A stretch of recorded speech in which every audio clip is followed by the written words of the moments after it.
बड़ी आसानी से। ये तो है पहला स्टेप।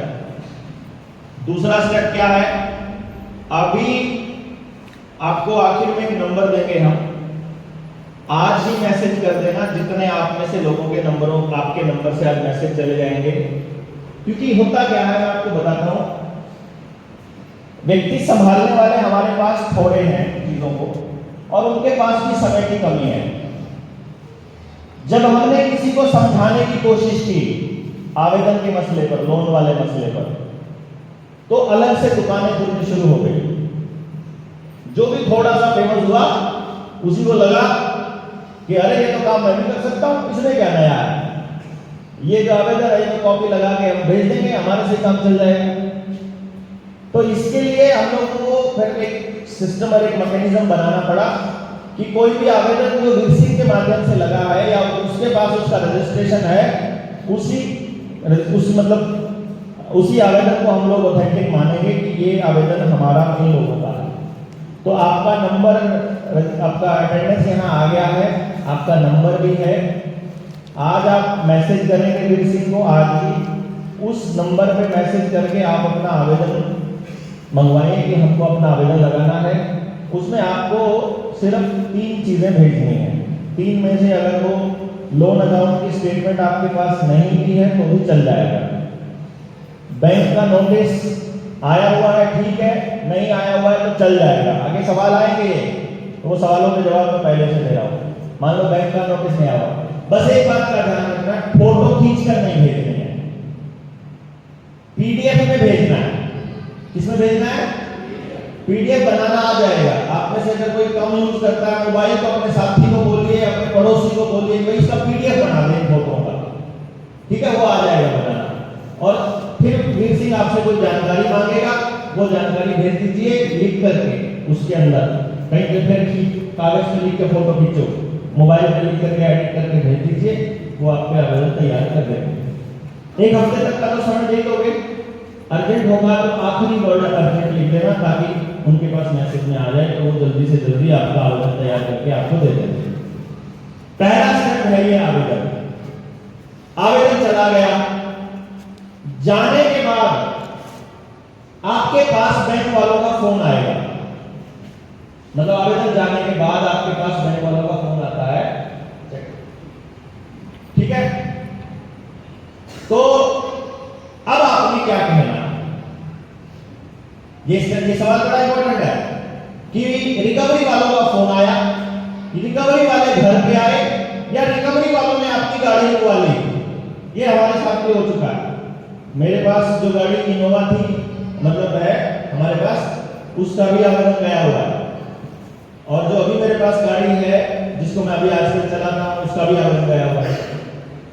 तो हमारे पास 3-4 गाड़ियां हैं जो हम लोग साथी घूमते रहते हैं, सबका आवेदन गया हुआ है। ये चेक करने के लिए होते हैं कि देख लेंगे क्या करते हैं, प्रैक्टिकल करे बिना थोड़ी ना। ये थोड़ी है कि आपको तो फंसा दे हम लोग, अपने आप जो है उनकी किस्तें भरते हैं, ऐसे नहीं चलेगा ना। देखते भाई चेक कर लेते, तो वो चेक करने के लिए ही है कि भाई हमने लिया था, इसकी शुरुआत हमने इसलिए ली थी। पहली गाड़ी जो इस पे हमने टेस्टिंग किया था वो सुनील की गाड़ी थी। पहला जो लोन था हमने नरेंद्र का लोन था, नरेंद्र विद्यार्थी जो अपने साथी हैं। तो ये काम हम पहले टेस्टिंग कर चुके थे और अभी तक सक्सेसफुल रहा है। अभी तक एक भी जगह पर फेल नहीं हुआ। फेल कौन हुआ? फेल हुआ वो पर्टिकुलर व्यक्ति जिसने या तो बात पूरी नहीं समझी या जो डरा हुआ। तो सबसे पहले आपको अपने अंदर से ये भावना निकालनी है कि आप कर्जदार हो। अब ये भावना कैसे जाएगी? आप तो असली में कर्जदार हो।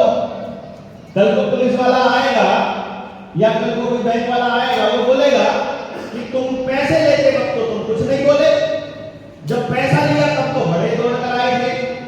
तो तब आपके पास बोलने के लिए लॉजिकल बात होनी चाहिए, है कि नहीं भाई? आप बात लॉजिकल करो।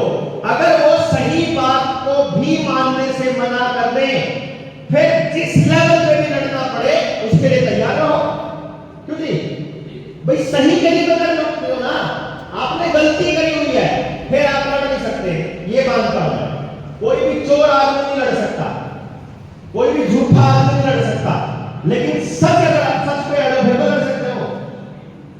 यहां आगे क्या आएगा, अगर आपने पहले कोई मतलब चीटिंग करी हुई है किसी के साथ और आपने अपनी इमेज ऐसी बना ली है कि चीटिंग की वाली, तो आपको पड़ोस आपका मदद नहीं करेगा, कोई बात नहीं। अभी ये नया परिवार इसलिए बना रहे कि अपने दोस्त बनाओ और ध्यान से खड़े हो जाओ, करो अपने साथ दोस्त। अब आपको ये जानना है कि ये गलती उनकी कैसे है, आपकी क्यों नहीं है। ठीक, सबसे पहले आपने जब लोन लेना था, या तो बैंक ने आपसे संपर्क किया था या आपने बैंक से संपर्क किया था। जब संपर्क किया तो या तो बैंक को पहले से आपका प्रोफाइल पता था और उन्होंने एप्लीकेशन के जरिए आपको लोन दे दिया, प्री अप्रूव्ड लोन, क्योंकि आपका तो 10 लाख का लोन हो रहा है, ले लो, आपका जो 2 लाख का हो रहा है, ले लो, या तो ऐसे आएगा। इसका मतलब उनको पहले से मालूम है कि आप पेइंग कैपेसिटी आपकी ठीक है, आप ठीक ठाक कमाते हो और लोन चुकता कर सकते हो, तो बैंक ने अपने आप आपको लोन दे दिया।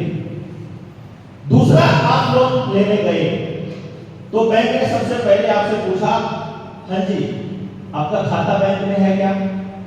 देखना बिल्कुल यही होता है, आप गए मैनेजर से मिले कि लोन लेना है, आपका खाता हमारे बैंक में है, हाँ जी, वो खाता नंबर बताओ, खाता नंबर चेक किया, उस खाते में आपके बारे में सारी जानकारी है, आप नौकरी करते हो या बिजनेस करते हो या कितनी ट्रांजैक्शन है, महीने की कितनी है, साल की कितनी है, सैलरी है या क्या है, वो देखेगा प्रोफाइल।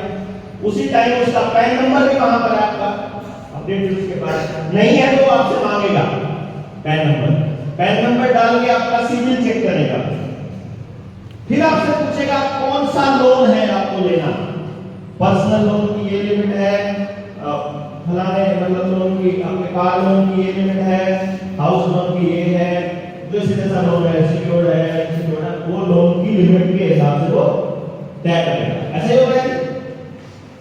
उन्होंने कहा आपने मांगा लोन 20 लाख का, उन्होंने कहा कि मैं दूंगा 18 लाख, क्योंकि 18 लाख आप नहीं कर सकते हो, ये उन्होंने डिक्लेयर कर दिया। अब मुझे सिर्फ ये बताइए, आपने 20 लाख रुपया मांगा था, वो असली मांगा था कि रुपया नकली मांगा था? पहले तो ये बताओ है।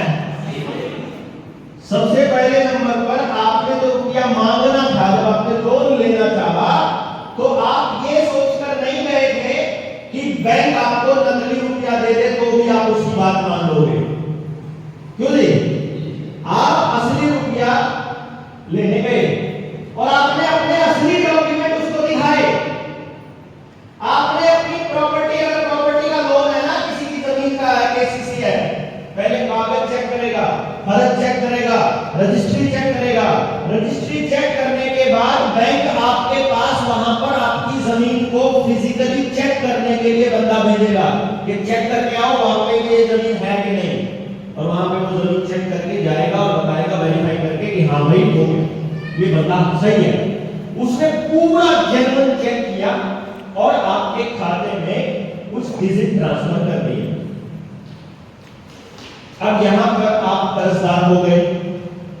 अब जब आप कर्जदार हो गए तो जब पैसा वापस करते हो तो असली मेहनत करके करते हो या घर जाके बोलते हो मम्मी 2 रुपए छापिए जरा, बैंक वालों 2000 रुपए छापना पापा, बैंक वालों का कर्जा छाप देंगे, 20,000 की किस्त है, 20,000 छाप दे, ऐसा करते हो या मेहनत करके कमा के देते हो? यानी जो आप मेहनत करते हो वो असली करते हो, जो रुपया देते हो वो असली देते हो।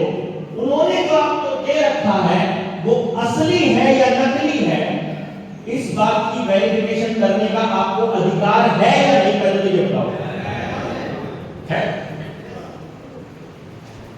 बैंक वाला आपको कहे कि आपने पहले तो वेरीफाई नहीं किया, लोन लेने से पहले असली है कि नकली है, तो बोलो भाई मैंने ये सोच के थोड़ी ना लिया था भाई ये धोखा देगा मेरे को, चल ठीक है इसने असली दिया है, लिख के दे दे मेरे को असली दिया है, क्या दिक्कत है? भाई मैंने डिवेलपमेंट वाला रुपया नहीं दिया, मैंने इसको अवमूल्यन वाला रुपया नहीं दिया, असली रुपया दिया, ये लिख के दे दे।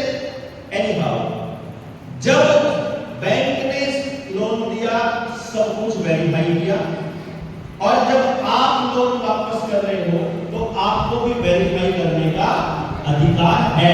पहली बात तो ये। अब हम जो आवेदन में हम लोग सरकार से सवाल पूछते हैं या बैंक से और आरबीआई से सबसे हम सवाल पूछते हैं, वो हम यही सवाल पूछते हैं कि भाई आपने हमको 5 लाख रुपए का लोन दिया था, हमने आपसे 5 लाख का लोन मांगा, तुमने 5 लाख का लोन सैंक्शन किया। अब हमारे दिमाग में एक सवाल आया है या हमको किसी से पता चला है, हमको किसी की बात सुनी हमने तो जनता सरकार की सुन ली, देवेंद्र की सुन ली, रविंद्र किसी की सुन ली, सुन के हमको पता चला कि ये गड़बड़ हो सकती है।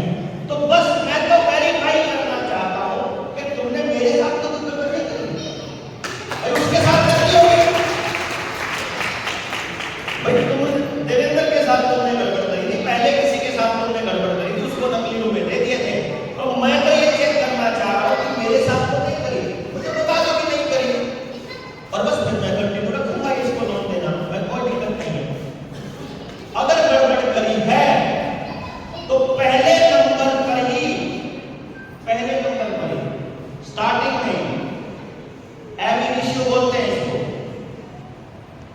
है ना, वॉइड एब इनिशियो नाम सुना है कि वकील है वो यहाँ पे वकालत किया हुआ। वॉइड एब इनिशियो क्या होता है? यानी कि अगर आपने हमारे साथ कोई चीटिंग करी है तो शुरुआत में जो पहला कदम है कॉन्ट्रैक्ट का वही गलत है।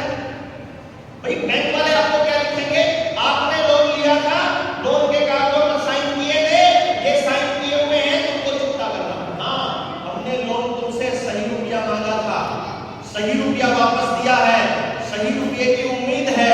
अगर तुमने हमको नकली नोट दिए हैं असली रुपया मांगने के बदले में, तो वॉइड एब इनिशियो पहली लाइन में कि तुम्हारा कॉन्ट्रैक्ट ही रद्द हो जाता है, तुमने इसकी शर्तों को पूरा नहीं किया। इसका मतलब पहले नंबर पर आपके किए हुए साइन की वैल्यू 0 हो जाती है, क्योंकि बैंक ने आपके साथ अगर फ्रॉड किया है तो। ठीक है, अब हमको यह साबित करना है कि बैंक ने फ्रॉड किया है, तभी तो आपके अंदर जोश आएगा, तभी तो पता चलेगा कि बैंक ने फ्रॉड किया है, तुम फ्रॉडी हो, हरामी हो। पहले अपनी बात का जवाब दो। अब मेरे पास रिकवरी वाले आए, मैं आपको बता रहा हूँ, यहाँ से करनाल जा रहा था और अम्बाला जैसे ही मैंने क्रॉस किया, अम्बाला और शाहबाद के बीच में एक स्कॉर्पियो गाड़ी स्कॉर्पियो रुकी। कौन था मेरे साथ? अजय सती नहीं था मेरे साथ उस दिन। तेरे मोबाइल में ये वो वीडियो ना किसके? विलेज के गाड़ी के, हाँ उससे बात ही हो वीडियो, हाँ आगे बैठा था उसमें। एक हमारे झारखंड से साथी आए हुए थे, ट्राइबल इलाके से, विलेज खराड़ी, वो भी था हमारे साथ। तो ये 3 जने थे हम लोग, हमारी गाड़ी ऊपर इसको मैंने कहा फटाफट दूंगा कि चल के देखते हैं क्या कहते हैं, देखेंगे। वो आया जी, उसने उतारी, वो गाड़ी नरेंद्र के नाम है, विद्यार्थी के नाम। उसने बोला शीशा उतार के, हाँ भाई नरेंद्र के नाम है गाड़ी? मैंने कहा हाँ भाई नरेंद्र के नाम है। इसकी किस्तें नहीं गई हुई, मैंने कहा किस्तें भेज नहीं रखी भाई, जानबूझ के रोकी हुई है। बोला क्यों? मैंने कहा क्योंकि बैंक ने हमारे साथ कुछ धोखा किया होगा और बात अभी कंप्लेंट रेज की हुई है, और जो किसी भी मसले पर जब तक कंप्लेंट चल रही है तब तक कोई भी रिकवरी एजेंट किसी गाड़ी को नहीं रुकवा सकता। शायद ये आपको पता नहीं है, अगर आपको पता होता तो आप कभी भी गाड़ी नहीं रुकवाते।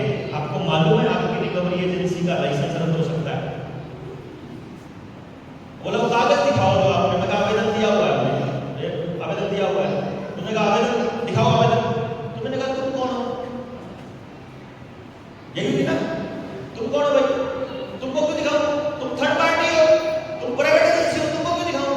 मैंने बैंक के साथ मेरा मसला है, मैंने बैंक को कागज भेजे हुए, बैंक जवाब देगा। आप बैंक से पूछिए इस गाड़ी का नंबर सही है कि गलत, इसका कोई अगर कंप्लेंट, क्योंकि ये रिकवरी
दूसरा, फोन पर आपसे जबरदस्ती करने की या धमकी देने की या जोर से भी नहीं बोल सकता, वो पोलाइटली बोलेगा, वो प्यार से आपको समझा सकता है कि अगर आप फोन चुकता नहीं करेंगे तो आपका सिविल खराब हो जाएगा। वकील साहब गलत तो नहीं कह रहा, ठीक है।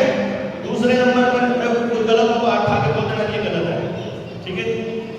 अब वो आपको धमका नहीं सकता, आपके माता पिता को, यहां तक कि आपकी पत्नी को भी नहीं बता सकता कि इस बंदे ने लोन लिया हुआ है, समझ गए।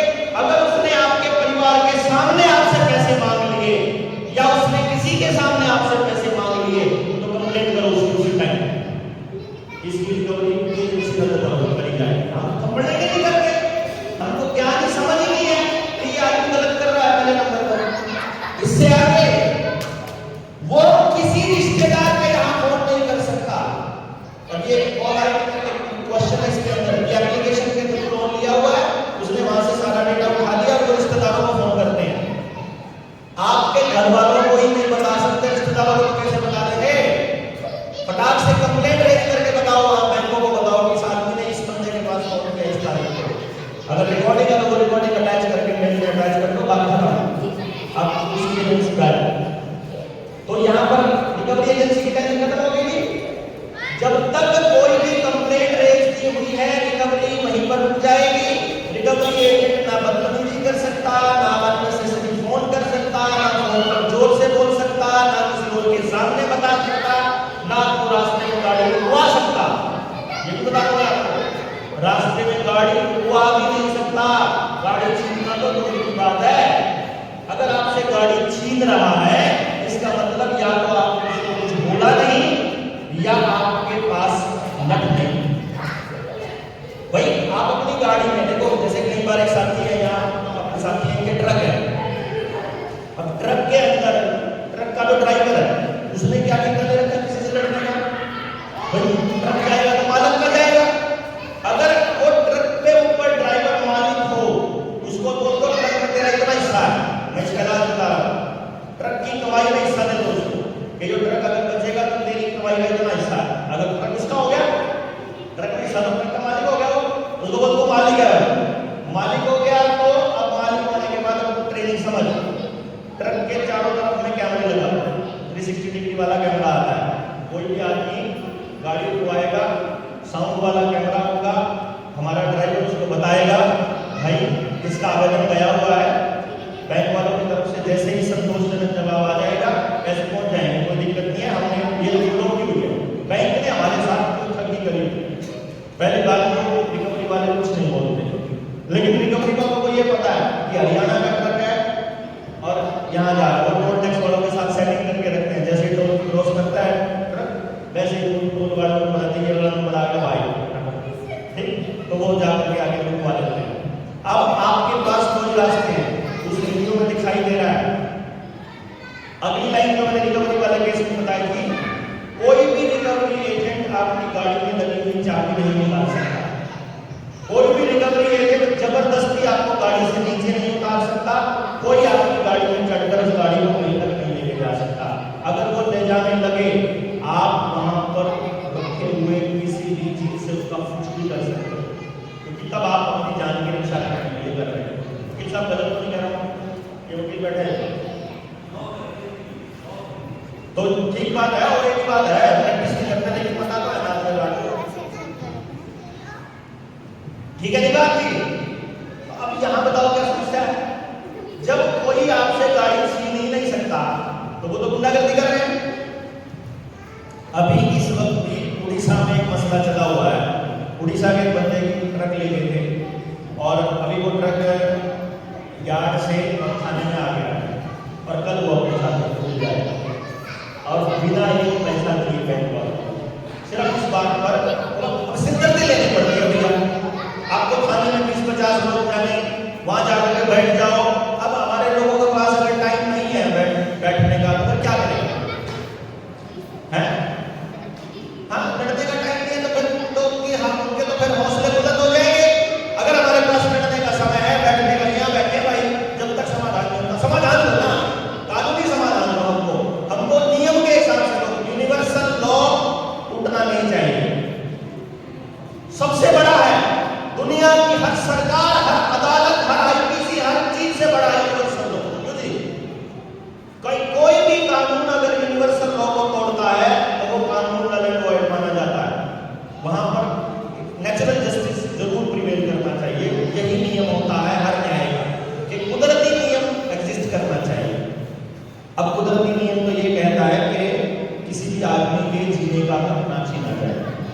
भाई मेरा तो रोजी रोटी यही है, वो नहीं छीन सकता, कोर्ट भी नहीं छीन सकता, कोर्ट भी आपकी गाड़ी को खरीदा नहीं करवा सकता।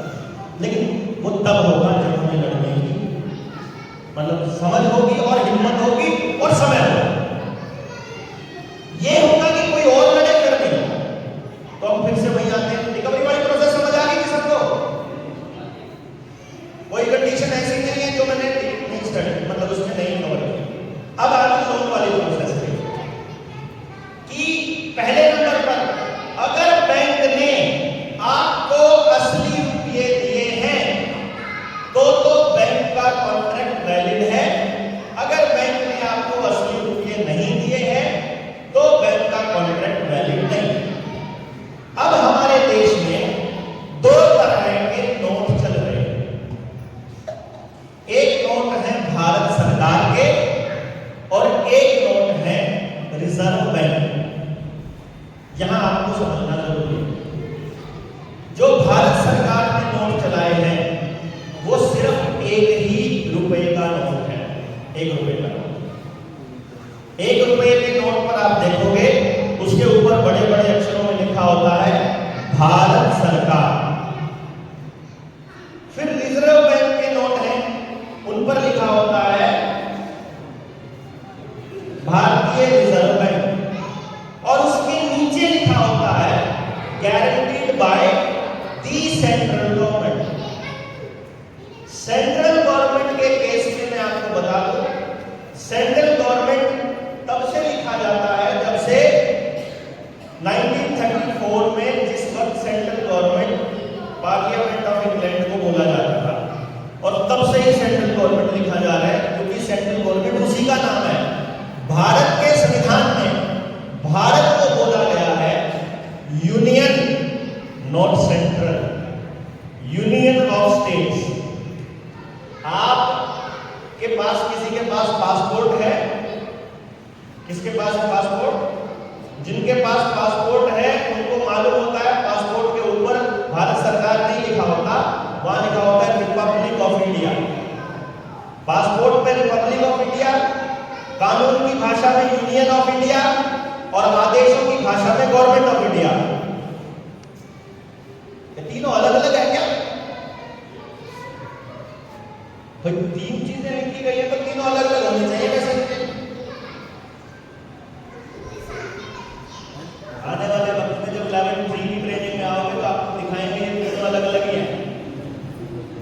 और तीनों को कंट्रोल कौन करता है, इनके लिए आदेश कौन जारी कर रहा है, इनके लिए कौन बैठता है, क्या करता है, वो आदेश उनके पास कहां से आए, उनको अथॉरिटी किसने दी?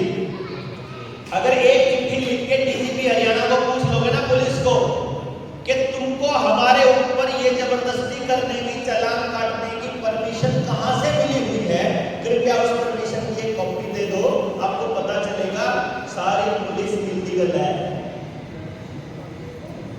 सारी पुलिस संस्था इलीगल है, उसको कहीं से किसी ने नहीं दे रखी उसको यह अथॉरिटी। और अगर 1860 में पुलिस बनी है तो वही आदेश चल रहा है 1860 में अंग्रेजों वालों को जानिए जिसके आदेश पर पुलिस बनी थी। तो ये गैंग है बेसिकली, हमारी सेवा सुरक्षा के लिए नहीं बना हुआ है। बात समझ आ रही है?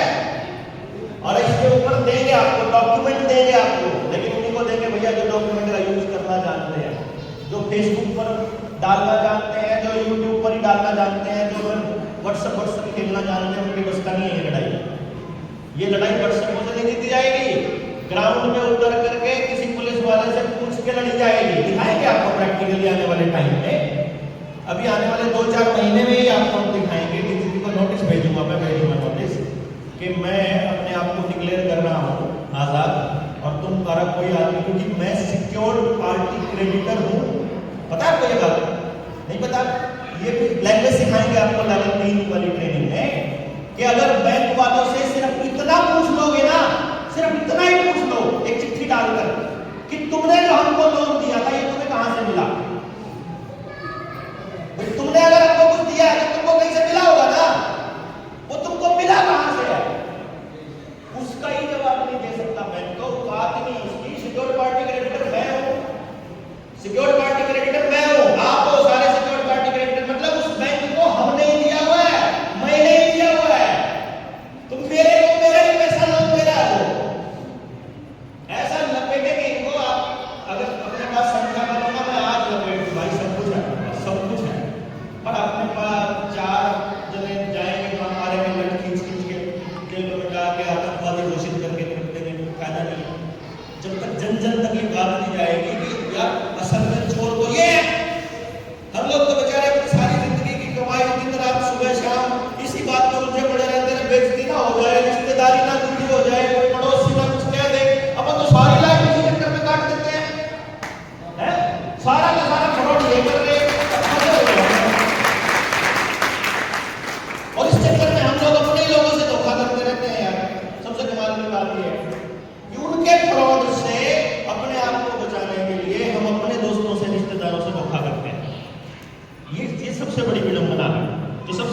का कारण है, हमारे तो दुख का कारण यही है कि यार गलत वो कर रहे हैं और बेचारे गिरनी में हम है, बेहद जोर हम है। अब आए यहां पर, तो जिस वक्त मैंने आपको कल पेपर करेंसी एक्ट की और वो पैसा जो छपने वाली प्रोसेस के बारे में आपको बताया था, तो 1934 में जब रिजर्व बैंक बनता है तो वहां पर हमारे सामने कुछ चीजें आती हैं कि कल को आने वाले टाइम में अगर बैंकों ने, सरकारों ने पैसा यूं ही छाप लिया और हम लोगों उसको बोला कि अननेसेसरी का पैसा छाप कर अपने दोस्तों को दे दिया, तो वो लोग उस पैसे से कुछ भी खरीद पाएंगे। अगर वो कुछ भी खरीद पाएंगे तो देश की जरूरत की चीजों को भी वो खरीद पाएंगे। अब देश की जरूरत की चीजें अगर उन लोगों के काबू हो जाएगी, भाई एक बात बताओ, 5,000 करोड़ रुपए का बिजली का कोई कारखाना बेच दिया सरकार ने, और वो 5,000 करोड़ रुपए बिना नियम के छापे आरबीआई ने और सरकार ने अडानी को गिफ्ट कर दिए लोन में, और उससे हम लोगों ने हमारा बिजली का कारखाना खरीद लिया। तो बिजली कंट्रोल हो गई। किसके बदले? कागज के टुकड़ों में, डिजिट्स में उन्होंने बिजली खरीदी, डिजिट्स के बदले में, और वो असली प्रॉपर्टी है। तो अब हमारे जीने की हमारा जो जीवन यापन का जो साधन है वो अब अडानी के कंट्रोल में है। तो Adani gas, Adani gas, Adani gas, ये जितनी भी पाइपलाइन के जरिए शहरों में आपको गैस के कनेक्शन दिए जा रहे हैं, ये सारे अडानी के हैं। यानी आपकी रोटी पकेगी कि नहीं पकेगी, आने वाले वक्त में अडानी तय करेगा। अगर ये नोट ऐसे ही छपते रहे तो आपको ये नोट छपने से रोकने पड़ेंगे ना, कि नहीं भाई? आप सब बिना मतलब के बिना किसी नियम के छापे हुए नोट के बदले नहीं ले सकता है वो सब कुछ। पानी आपका ले लेगा, बिजली आपकी ले लेगा, खेती आपकी ले लेगा, फूड स्टोरेज आपका ले लेगा, इलेक्शन ऑलरेडी को एफसीआई तो खत्म हो गई है, इंश्योरेंस सेक्टर उसका हो जाएगा। फिर बैंकों से लोन लेके दूसरा बैंक खरीद लेगा, एक बैंक से लोन लेके दूसरा बैंक खरीद लेगा, फिर दूसरे बैंक से लोन लेके उस पुराने वाले को खरीद लेगा। फिर जिस लोन से बैंक ले रखा है वही खरीद लिया अडानी ने, हो गया उसका ले कौन ताले उसका, और वो लोन क्या है? कुछ भी नहीं है, वो बिजली का खाना। तो ऐसे ही अपना नौकरी में आपका हो गया। और आप लोग क्या सोचोगे? देना तो है भाई, जो ले रखा है वो देना पड़ेगा, और ले क्या रखा है वही तो देना पड़ेगा। यही सवाल है कि जो ले रखा है वही देंगे। हमने मांगा कुछ और, तुमने दिया कुछ और, तो जो तुमने दिया हम वही देंगे। तो हमको ये बता दो तुमने हमको क्या दिया और तुम कहां से लाए? ये बात पूछने में कोई तकलीफ है? भाई देखो, हमने बैंक से मांगी बैलेंस शीट, बैलेंस शीट में लिखा होता है कि हमने फलाने बंदे को इतना कर्जा दिया, हमारे पास इतना आया, हमने इतना दिया। अब चक्कर ये है कि बैंकों के पास पूरे साल में जो पैसा आया, मान लो मैं किसी एक बैंक में अपना एग्जाम्पल ले रहा हूं छोटे से किसी बैंक का, कि पूरे साल में बैंक के पास आया 200 करोड़, ठीक है? पता चलता है बैंक ने लोन दे रखा है 2,000 करोड़, जो चीज उसके पास है ही नहीं उसने वो दे रखी है। भाई समझ आ रहा है? सुनो बैठे हो तो ऐसा कैसे हुआ? कोई जो चीज है ही नहीं वो लोन पे हमको दे रखी है। 200 करोड़ आया और 2,000 करोड़ का लोन दे दिया। अगले साल उनके पास 400 करोड़ आया, उन्होंने 4,000 करोड़ का लोन दे दिया, और वो लोन दे के बच्चों जिस पर दिया जाएगा वो इकट्ठा करके देगा 4,000 करोड़ में से। अगले साल उसके पास 1,000 करोड़ आया, उसने 10,000 करोड़ लोन दे देगा, क्योंकि उन्होंने नियम बना दिया कि जितना आपके पास डिपॉजिट है उसका 10 गुना तक आप लोन दे सकते हो, जितना आपके पास है उसका 10 गुना दे सकते हो। तो कहां से दे सकते हो? ये तो बता दो। कोई तुम्हारे पास 10 रोटी है, वो कह रहा 100 रोटी लोन दे सकते हो आप। नहीं समझ आ रहा?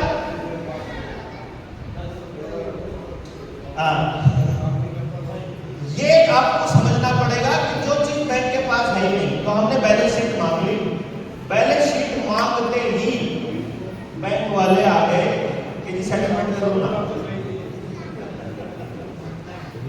सेटलमेंट करो ना, क्या जरूरत है जी, फालतू देना तो पड़ेगा, कोर्ट के चक्कर काट के दोगे, फिर फलाने चक्कर काटना ना, पहले बैलेंस शीट दिखा, कहां से लाया तुम? और बैलेंस शीट का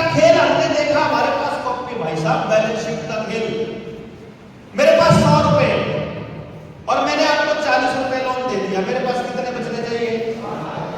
बैलेंस शीट में लिखा हुआ है कि पहले मेरे पास 100 रुपए थे, इसके पास 0 रुपया था, मैंने 100 रुपए में से 40 रुपए इसको दे दिए, इसके पास 40 हो गए, मेरे पास 140। हाँ, ये बैलेंस शीट का माइनस लगाना भूल जाते बेचारे, माइनस करते ही वो तो जिसको डिजिट में लोन दे देते हैं उसकी प्रॉपर्टी को अपना मान के उसको लिख लेते हैं, कहते तो मालूम हो गया। वो थे नहीं पहले, क्योंकि वो जो डिजिट उसको दिए हैं ना वो है ही नहीं कहीं पे, तो वो उतने ही का मालिक खुद भी हो गया और उतने ही आपको दे दिए। अब वो आपके पास है नहीं, तो जब वो है नहीं तो आप कभी दे नहीं पाओगे, जब आप दे नहीं पाओगे तो आपको उसके बदले जो आपने प्रॉपर्टी रखी है वो बैंक ले लेगा। समझ आ गई कि नहीं आ गई? और ये कितने लोग हैं, कितने देकर कितना मिलेगा? अब मैंने आपको बताया भाई साहब, समझ तौर से समझ लेना, अगर बैंकों के पास 1000 करोड़ रुपया है तो वो 10,000 करोड़ का लोन दे सकता है।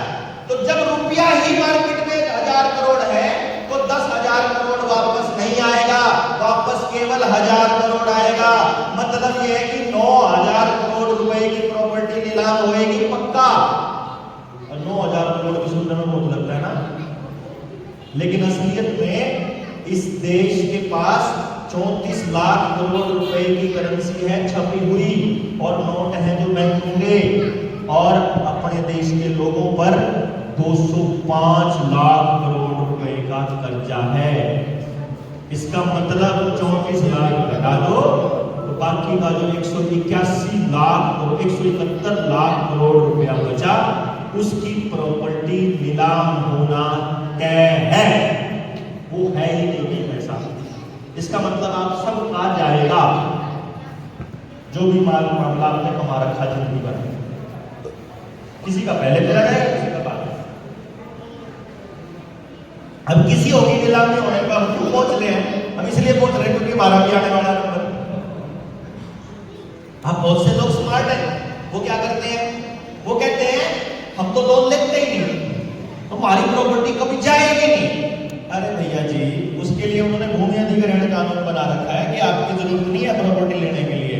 सरकार एक चिट्ठी लिखेगी, आप एमपी में रहते हो, वहां तो आ लिया ऑलरेडी ऑर्डर, बैंक में पैसे आ गए, प्रॉपर्टी छोड़ो। डीसी रेट से आपकी कीमत आपके खाते में जमा हो जाएगी। बात खत्म।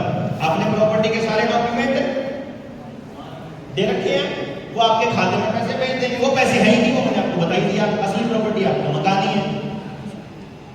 ठीक, तो कोई आदमी शहर में रहता हो या गांव में रहता हो, उसके पास खेती की जमीन हो या उसके पास मकान हो या दुकान हो या बिल्डिंग हो, जिस दिन अडानी को आपके वाली जगह पसंद आई, जिस दिन अंबानी को आपकी जगह पसंद आई, उसने सरकार को एक चिट्ठी लिखनी है कि मैं पब्लिक प्राइवेट पार्टनरशिप के तहत यहाँ पर एक मॉल खोलना चाहता हूँ, सिनेमा हॉल खोलना चाहता हूँ, एक शॉपिंग सेंटर खोलना चाहता हूँ, एक एजुकेशनल इंस्टीट्यूट खोलना चाहता हूँ, एक अस्पताल खोलना चाहता हूँ, कुछ भी खोलना चाहता हूँ, और मुझे ये प्रॉपर्टी दिलवाई जाए। तो भूमि अधिग्रहण कानून में बकायदा लिखा हुआ है कि सरकार की जिम्मेदारी होगी मालिक को उसका मुआवजा देना, फिर उस मालिक से उसके पोजेशन लेना और पोजेशन लेकर के उस प्राइवेट कंपनी को हैंडओवर करना। अब आप मुझे ये बता दो, सरकार आपके लिए काम कर रही है या पूंजीपतियों का गुंडा बनी हुई है? तो ये पुलिस असल में पूंजीपतियों के गुंडे में है, पुलिस वाले। और ये आप चले जाओ थाने में अपनी कंप्लेंट लिखवाने, किसी को भी आज तक न्याय मिला हो थाने में तो मुझे कह देना, आकर न्याय नहीं मिलता है, कोई प्रोविजन नहीं है वहां आम जनता के लिए न्याय का। आप पुलिस का काम सिर्फ एक है, जब आप जाओ आपको धमकी दे करके वो पहले तो आपसे सुलह करवाएंगे, फिर सड़क पर चलते हुए आपका चालान काटेंगे, फालतू बकवास करोगे तो आपको जेल के अंदर डाल देंगे, आराम से आपकी धाराएं लगाकर आपको 5-7 साल के लिए सड़ाएंगे, 6 महीने के लिए सड़ाएंगे, फिर बाहर आओगे तो गालियां दोगे आप अपने समाज को कि मैं समाज के लिए इतना लड़ता था, मेरे साथ कोई खड़ा नहीं हुआ। मतलब फिर वो अपने समाज को गालियां देता है ना। ये तो करिए पुलिस की, और क्या करती है? और वकील क्या करते हैं? वकील एक ही काम करते हैं, सौदेबाजी। उनको मालूम होता है कौन जीतेगा कौन हारेगा। यहाँ पर तुम्हारे वाला जीत जाए, हाई कोर्ट में हमारे वाला जीत जाएगा, सुप्रीम कोर्ट में तुम्हारे वाला, दोनों मिलकर खाते हैं, बात करते हैं। और पैसे वाले मसले पर तो आपका जो वकील है उसको बैंक कभी भी खरीद ट्रांसफर करने उसको क्या लेना, समझ गए ना? तो चैलेंज क्या क्या है, आपको पुलिस से भी भिड़ना पड़ेगा। अब मान लो रिकवरी के टाइम पर पुलिस आ जाए बैंक वालों के साथ, रिकवरी करने कौन आएगा? बैंक का एक अधिकारी होगा, बाकी रिकवरी वाले होंगे और पुलिस कर्मचारी होंगे। ठीक है, तरीका क्या है? बैंक कर्मचारियों का तरीका यह है कि बैंक पहले प्रशासन को चिट्ठी लिखेगा कि हमारा ये लोन लिया था, इसने चुकता नहीं किया, चुकता करने के अब चुकता नहीं किया तो अब हमारे को उसका पोजीशन दिलाया जाए और हमें पुलिस फोर्स दिलाई जाए। तो पुलिस का काम केवल इतना है कि वो वहां बैंक वालों के साथ जाएगी और वहां ये देखेगी कि कोई गुंडागर्दी ना हो जाए, कोई क्रिमिनल एक्टिविटी ना हो, कोई किसी को मार दे तो वो उसको उठा करके थाने में ले जाए, बस। यानी कि यही होगा, सिर्फ लॉ एंड ऑर्डर मेंटेन करने का काम पुलिस का है, कब्जा दिलवाने का काम पुलिस का नहीं है। हाँ, आकृति वही है, वो बात अलग है। यानी मैं तो आपको ये बता रहा हूं कि अगर पुलिस वाला किसी बैंक वाले के साथ आपके घर में आया हुआ है तो उसकी छाती पर नेम प्लेट होती है, आमतौर पे नेम प्लेट को वो ऐसे करके रखते हैं ताकि आपको नाम नजर ना आए, वीडियो में उसका नाम ना आए।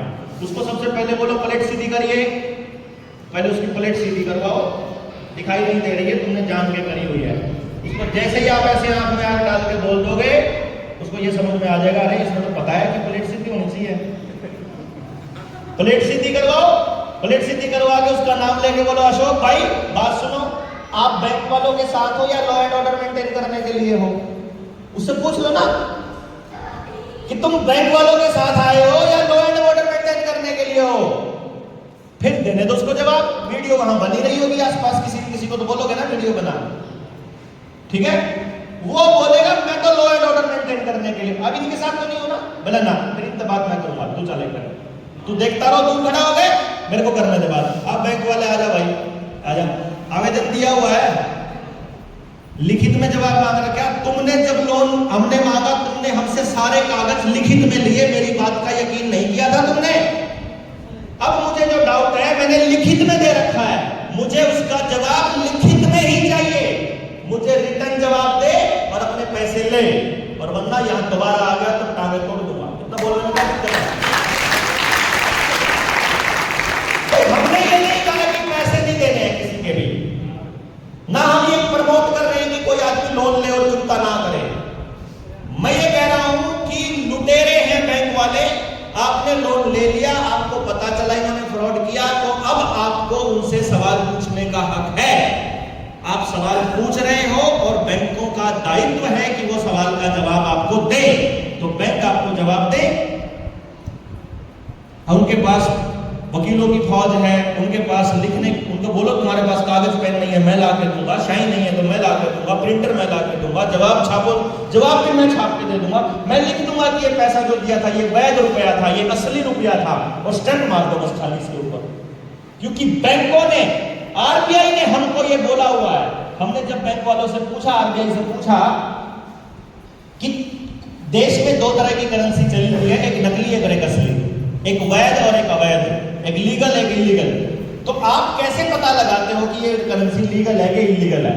क्योंकि लीगल मनी केवल वो है जिसके पीछे बैकेट पे सोना रखा है। जो बड़े बड़े अर्थशास्त्री है ना, असल में अनर्थशास्त्री है वो, जो अनर्थशास्त्री है वो क्या कहते हैं कि ना फिएट करेंसी भी होती है, युद्ध के टाइम में भी कुछ करेंसी फ्लॉट की जाती है, अरे सिस्टम में फ्लॉट की जाती है इमरजेंसी के टाइम, और वो इस कंडीशन के साथ की जाती है कि जितनी करेंसी हमने ये फ्लॉट की है इस करेंसी के बराबर का धन वहां पर स्टोर करेंगे बाद में, क्योंकि अभी टाइम नहीं है स्टोर करने का, समझ गए ना? लेकिन बावजूद में कुछ नहीं होता, वो किया ही नहीं उन्होंने कभी। तो इसका मतलब हुआ अगर वो जो फिएट करेंसी या फिर जो वो फ्लोटिंग करेंसी उन्होंने फ्लोट करी है इकोनॉमी के अंदर, वो जो करेंसी उन्होंने बीच में डंप करी है, वो करेंसी के पीछे अगर गोल्ड नहीं रखा तो वो करेंसी नकली है, जब तक वो गोल्ड वहां नहीं रखेंगे। क्योंकि किसी भी मापक का जब तक मानक नहीं है तब तक वो असली नहीं है, मानक है तो ठीक है, तो रुपया तब तक सही है जब तक उसका मानक पे वो फिट है।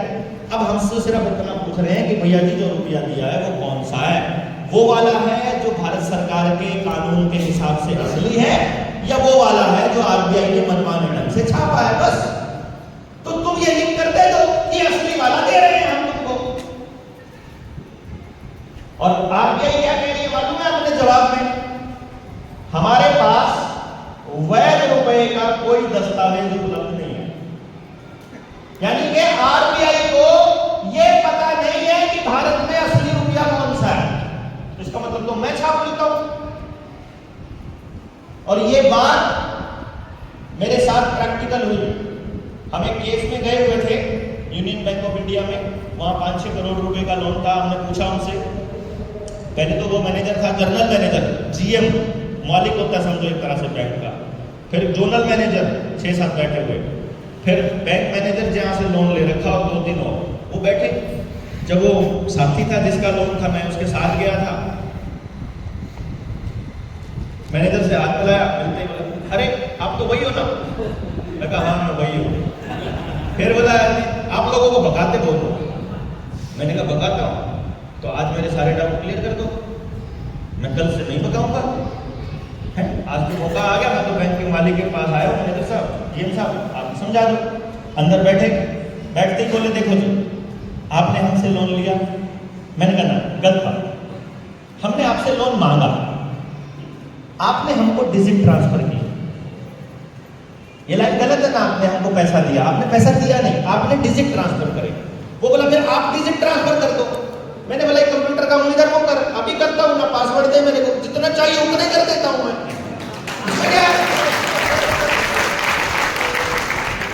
भाई डिजिट ट्रांसफर करने में क्या लगना है? बोला नहीं ऐसे नहीं होता। तो कैसे होता बताओ? आप उसके बदले सामान लेके आए। मैंने कहा हाँ लेके आए। आपने 6 करोड़ का सामान लिया। मैं कहा ना यही गड़बड़ है, मैंने 6 करोड़ का सामान लिया, मैंने मात्र 11,000 रुपए का सामान लिया। 11,000 का सामान? मैं कहा हाँ 12,000 का। जो आपके 6 करोड़ में जितना सोना आता है, मेरे भारत की करेंसी में 11,000 में आता है उतना सोना। तो मैंने सामान लिया मात्र 12,000 का, और मुझे 12,000 देने में कोई दिक्कत नहीं है, क्योंकि मैंने जो आपको पैसा दिया वो मेरी मेहनत का पैसा है, वो असली रुपया है। मैंने ये सोच कर नहीं दिया था कि तुम मुझे नकली रुपया डंप करके डिजिट के बदले तुम मेरी मेहनत ले रहे हो। तो बोलता है ये आपको किसने बताया? मगर मेरे पास आरबीआई के सिग्नेचर करे हुए दस्तावेज है, और मैं तुझे नहीं दिखाऊंगा, मैं कोर्ट में दिखाऊंगा। तो चल मेरे को जवाब तो लिख के दे देना। बोला आपको शायद पता नहीं है कि गोल्ड स्टैंडर्ड तो कभी का खत्म कर दिया। मैंने कहा कब किया? कोई कागज, कोई दस्तावेज कुछ तो होगा कि गोल्ड स्टैंडर्ड खत्म, या मान लें कि गोल्ड स्टैंडर्ड खत्म। जैसे 2011 के कॉइनेज एक्ट के बारे में एक सवाल साथी ने पूछा हुआ है। 2011 के कॉइनेज एक्ट के अंदर और जो 1906 का कॉइनेज एक्ट है उसके अंदर, और जो रुपये का अधिनियम है जो पेपर करेंसी एक्ट है उनके अंदर, क्योंकि एक जगह सारी इंफॉर्मेशन दे दी तो सारी बात का पता चल जाएगा। रुपया छापने का नियम, रुपये का मानक, हमारी करेंसी का मानक, और फिर सिक्के का नियम, ये अलग अलग चीजें हैं। इन तीनों को अलग अलग एंगल से देखना पड़ेगा। 2011 के कॉइनेज एक्ट में केवल सिक्के की धातु का प्रारूप डिफाइन किया है नया, ना कि रुपये का स्टैंडर्ड बदला। स्टैंडर्ड तो बदल ही नहीं सकते, स्टैंडर्ड बदलते ही तो सारी अर्थव्यवस्था का नाश हो जाएगा। जैसे ही सीबीडीसी आएगा स्टैंडर्ड खत्म हो जाएगा। अभी तो स्टैंडर्ड बचा है, इसलिए सरकार को कंट्रोल में डिजिट छापने पड़ रहे हैं। सीबीडीसी आने के बाद तो कंट्रोल पूरा उनके हाथ में हो जाएगा, तहस नहस हो जाएगी सारी व्यवस्था। आज आप अगर 1 मीटर का 99.9 सेंटीमीटर का दोगे ना, उसी टाइम खत्म हो जाएगी। एक हिस्सा भी हो जाएगा, एक हिस्सा घट हो जाएगा। भवन की लंबाई जिसने बेची है उसके लिए बढ़ जाएगी, जिसने बेच दी उसकी घट जाएगी। समझ गए ना? उसको ज्यादा पैसे देने पड़ेंगे। अब मैं ये कह रहा हूं कि उसने बोला कि गोल्ड स्टैंडर्ड तो सरकार ने खत्म कर दिया। तो मैंने 2 बातें बोली। मैंने कहा देखो मेरे साथ ठीक था, पहली बात तो गोल्ड स्टैंडर्ड खत्म कर ही नहीं सकती कोई सरकार, तो खत्म हुआ नहीं है। आज भी किसी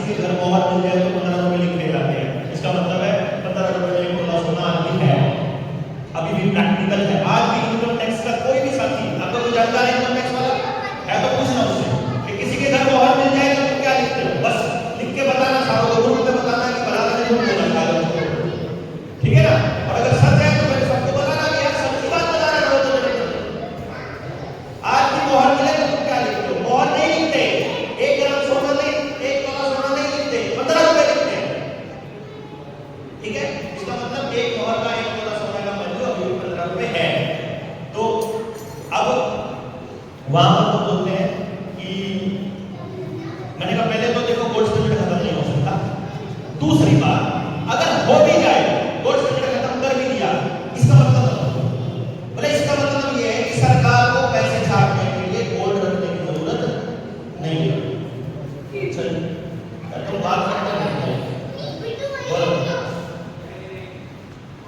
बड़ा हाथ है, मैं तुमको देखने वाला है एक मिनट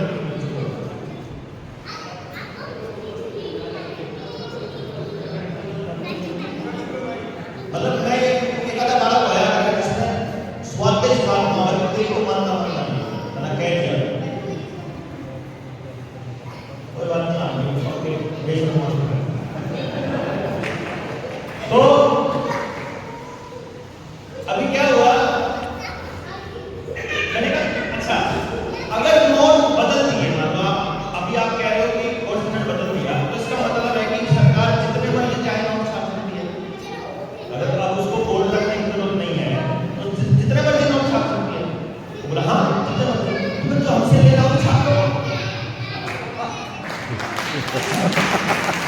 देखो अगर आप ये कहते हो कि नोट नियम से छपेंगे तो वो नियम के हिसाब से छपा हुआ नोट है या बिना नियम का है वो बता दो। और अगर आप ये कहते हो कि नोट बिना नियम के छपेंगे तो जो हमसे लेना है वो बिना नियम के छाप दो। दोनों तरफ में से कोई एक काम तो करो यार। भाई सरकार को जहां फायदा दिखे, बैंक को जहां फायदा दिखे वो नहीं चलेगा ना, हमको कुछ तो स्पष्ट करके बताओ ना यार। नहीं समझ रहे क्या बात को? क्या आपको मेरी बात समझ में आ रही है? मैं सरकार को ये नहीं कह रहा हूं मेरी बात मानो, मैं ये नहीं कह रहा हूं कि आपकी बात को माने, आपसे कर्जा ना ले, वो आपको ना करे। मैं तो ये कह रहा हूं हमको कोई नियम बताओ जिसके हिसाब से कर्जा बांटा गया, जिसके हिसाब से पैसा छापा गया, जिसके हिसाब से हमको कर्जदार बनाया गया और जिसके हिसाब से किसी को तो कर्जा माफ कर दिया जाता है और हमारी जमीन नीलाम होती है। ये कैसे नियम है? अगर नीलाम होगी तो सबकी होगी और अगर एक को माफ दे रही है तो सबको माफ करने में क्या दिक्कत है? अगर एक का लाइफ हो रहा है तो सबका करने में क्या दिक्कत है? भाई नियम सबके लिए बराबर होना चाहिए ना। हम तो ये डिमांड कर रहे हैं, हम तो सिद्धांत की लड़ाई कर रहे हैं कि जब देश का नागरिक बराबर है, जब उसके अधिकार बराबर है, जब देश में हिस्सा बराबर है, जब उसकी वोट की ताकत बराबर है तो उसके साथ भेदभाव क्यों? सवाल ये है। हम ये कहते हैं कि जितना उनको राइट ऑफ किया है उतना ही हमारे किसानों का कर दो। आज भी किसान उसी टाइम बांध रहे हैं जितने किसी को खाद मिलता है सबके सब सारे दुनिया का सारे देश का कर्जा माफ हो जाएगा, आप नहीं करेंगे कितना हो जाएगा अगर उद्योगपतियों के बराबर का पैसा ही हम दे दे छाप के दे तो लगे तुम्हारा कर दिया नहीं हो जाओ। लेकिन ये नियम आपको समझने पड़ेंगे कि ये आपके साथ जागृति करने के लिए ही बनाए गए हैं। अब आपके ऊपर है कि आप इस पर लड़ोगे या चुपचाप सहन करते रहोगे। और हम आपको केवल बता रहे हैं कि भाई ये हो रहा है, हम इस पर प्रैक्टिकल कर चुके हैं। यहां तक कि आए हुए आदेशों पर भी हमने स्टैंड लिया तो भागना पड़ा बैंक वालों को। आपको करना क्या है? एसडीएम को, तहसीलदार को, डीसी को चिट्ठी लिखनी है पहले से कि देखो जी अभी तक तो मुझे मालूम नहीं था, अभी पता चल गया, मैंने ये आवेदन लगाया हुआ है, इस आवेदन का जवाब बैंक नहीं दे रहा है, आप मेरा जवाब दिलवा दो और उसके बाद मैं सारा पैसा चुकता करने को तैयार हूं। वरना अगर ये आपसे पुलिस फोर्स मांगे तो पुलिस फोर्स देने की जरूरत नहीं है। इसका मतलब आप इनके इस करप्शन में शामिल हो जाओगे और भाई नेम आपको मैं कोर्ट में घसीट दूंगा। कर लो, डीसी को चिट्ठी लिखनी पड़ेगी, पहले से लिख दो, बात खत्म। डीसी आपको कुछ भी कर ही नहीं पाएगा। रही बात सर्वेसी एक्ट की, सर्वेसी एक्ट को चैलेंज करने हम जा ही रहे हैं, सर्वेसी एक्ट भी चैलेंज हो जाए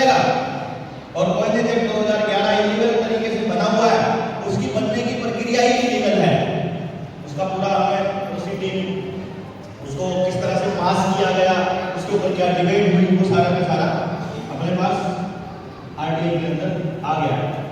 तो वो आरटीआई में जो सरकार ने हमको जवाब दिया है, पार्लियामेंट की कमेटी ने जो हमको जवाब दिया है, उसी के आधार पर वो इलीगल है। ठीक है, तो जिसके दस्तखत है सारे एमपीएस को लपेटेंगे, सबको जेल कराएंगे। अगर लोग होंगे तो सबको हम अपने जितने जी जेल में देखेंगे, लोग नहीं होंगे। अरे भाई कोई बात पहली बात कहते हैं कि केजरीवाल के पास भी दस्तावेज थे, वो लहराया करता था। अपन ने तो कोई दस्तावेज नहीं लहराया। मैंने तो अभी भी बिना दस्तावेज के भी अगर मैंने कोई बात गलत कही तो बताओ, सिद्धांत की बात कही है ना, सिद्धांत की लड़ाई लड़ लोगे ना। अगर बिना दस्तावेज के सिद्धांत की लड़ाई लड़ लोगे तो भी भाग जाएंगे ये लोग। अगर आपको बोलना आता है तो आप अपनी लड़ाई खुद लड़ सकते हो, बट आप सिद्धांत की लड़ाई क्यों नहीं लड़ रहे?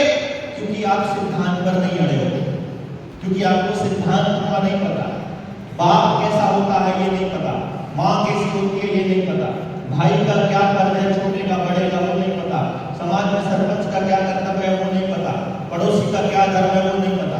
अगर ये सारी चीजें पता हो, सब अपने धर्म पर चले, कोई अपने साथ न्याय करके दिखा दे। उन्होंने सबको धर्म से हटाया। धर्म वो नहीं हिंदू मुसलमान वाला, वो तो पंथ है, वो संप्रदाय है। धर्म जो हमारा काम, जो नियम है, जो प्रकृति के नियम है, वो धर्म है। जो उसको जीवन में अपनाने से किसी का भी आहित नहीं हो सकता, वो धर्म है।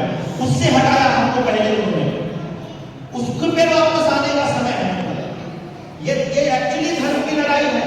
ये असल में प्रकृति को, परमात्मा को, समाज को, मानवता को, जीव मात्र को बचाने की लड़ाई है। ये सिर्फ इंसान खत्म नहीं होगा इससे, जीव खत्म हो गए। आपके खेत का केंचुआ खत्म हो चुका है।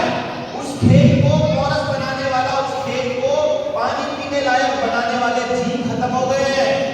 आपके परागण को बढ़ाने वाली चिड़िया, दूसरे की पतंगे वो खत्म हो गए हैं। जो लेकर के दूसरी जगह जाकर जंगल का निर्माण करते हैं वो खत्म हो रहे हैं। वो जो प्रकृति का इकोलॉजिकल सिस्टम बनाने के, वो पेस्टिसाइड से खत्म हो रहे हैं। इसीलिए हम लोग यहाँ खेती का भी जिक्र करते हैं, स्वास्थ्य का भी जिक्र करते हैं, अपने दिनचर्या का भी, ऋतुचर्या का भी, इनके नियमों का भी, इनके कानूनों का भी, इनके षड्यंत्रों का भी, और इनके टारगेट का भी। भविष्य मतलब भूतकाल में उन्होंने क्या गड़बड़ी करी है और भविष्य में क्या करने वाले, वो दोनों बता रहे हैं आपको, ताकि आप जान लो कि ये लड़ाई किसी का विरोध करने की नहीं है। ये लड़ाई कर्ज मात्र तक सीमित नहीं है। ये लड़ाई असल में परमात्मा का सबसे बड़ा काम करने की लड़ाई है। और अगर आप परमात्मा का काम करोगे, मेरे आज तक के जीवन का अनुभव ये कहता है कि परमात्मा आपका कोई काम नहीं रोकेगा, इसकी गारंटी है। हम अपना कर रहे हैं, गड़बड़ ये हो रही है। हमको अपना नहीं करना है, हमको उसका करना है। जो उसके नियम बनाए प्रकृति के, उसको तोड़ने वाले लोगों का विरोध करके हमको अपने नियम को स्थापित करने हैं, जो प्रकृति के नियमों को पालन करते हैं। ये अपना असली पर्पस है। इसी पर्पस पर मतलब और ही ये है अपने जनता सरकार पहुंचाए। इसको करने के लिए हमको जो करना पड़ेगा हम करेंगे। मतलब ये मान के चलो, आप कहोगे आपका क्या विकल्प, जैसे राजनीतिक विकल्प पर बात आई, राजनीतिक विकल्प पर बहुत स्पष्ट है हम कि हम वहां पहुंचकर नहीं कुछ कर सकते, लेकिन वहां अगर जनता सरकार मोर्चा के ट्रेन लोग तैयार किए जाए, जैसे हम लोग रुपए पर आपको समझा रहे हैं, खेती पर आपको समझा रहे हैं, आयुर्वेद पर आपको समझा रहे हैं, वैसे राजनीति पर समझा दे रहे हैं आपको। गांव की रिप्रेजेंटेशन, हमारा जो टारगेट है वो क्या है कि गली बैठकर तय करें कि तुम्हारी गली में सबसे बढ़िया आदमी कौन है। लड़ाई चालू हो, अब चर्चा किसी की चालू होनी चाहिए सबसे अच्छा बनने की। अभी तक क्या हो रही है, अमीर बनने की हो रही है ना। इज्जत किसको मिलेगी, अच्छे को। गली बैठकर तय करो तुम्हारे में सबसे अच्छा आदमी कौन है। अनाउंसमेंट तय करके या तो वोटिंग डालकर करो या जैसे मर्जी करो, जिसमें पूरी गली कहती है। पूरी गली से एक अच्छा आदमी आ गया, पूरे गांव में 10 गलियां थी, 10 गलियों से कितने अच्छे आदमी आ गए, 10 अच्छे आदमी आ गए। ये 10 अच्छे आदमी तय कर लो तुम में से सबसे अच्छा आदमी कौन है। आगे गांव का एक अच्छा आदमी, अरे गांव का एक अच्छा आदमी ढूंढना मुश्किल है क्या? घर में से तय कर लो, 4 लोग हैं, घर वाले तय कर लो सबसे अच्छा कौन है तुम में से। सबसे अच्छा वाला आकर के गली में खड़ा हो जाए, सबसे अच्छे घर का सबसे अच्छा गली में आ जाओ, फिर गली के सबसे अच्छे जाकर चौक पर खड़े हो जाओ, फिर गांव का सबसे अच्छा आदमी आ जाएगा और गांव के सबसे अच्छे आदमी आकर के उनको हम ट्रेनिंग दे देंगे, राजनीति की, पॉलिटिक्स की ट्रेनिंग दे देंगे, हमको उसका भी तो खूब बढ़िया वाला है, हम उनको जितवा के दे देंगे। तो सबसे अच्छे आदमियों को वहां पहुंचाने की लड़ाई लड़ेंगे हम लोग। हम लोग ये नहीं करेंगे कि हम लोग क्या करेंगे कि किसको टिकट मिले या कौन जाए, किसको वोट करो। वोट करो, नीचे से सबसे अच्छे आदमी आकर के यहाँ खड़े हो जाओ, तुम्हारी ट्रेनिंग करेंगे सबसे अच्छे आदमियों की, और जो सबसे अच्छे आदमियों में से सबसे इंटेलिजेंट भी होगा, सब अपने आप को प्रूव करेगा, उसको बनाएंगे हम अपना रिप्रेजेंटेटिव, वो अपना जाकर रिप्रेजेंट करेगा। तो बातों कोई गलत करप्शन हो जाएगा, हो जाएगा भाई। वहां जाने वाले आदमी की पूरी ट्रेनिंग हो रखी है कि शिक्षा कैसे सुधारनी, स्वास्थ्य कैसे सुधारना, हो कैसे सुधारना, क्या करें।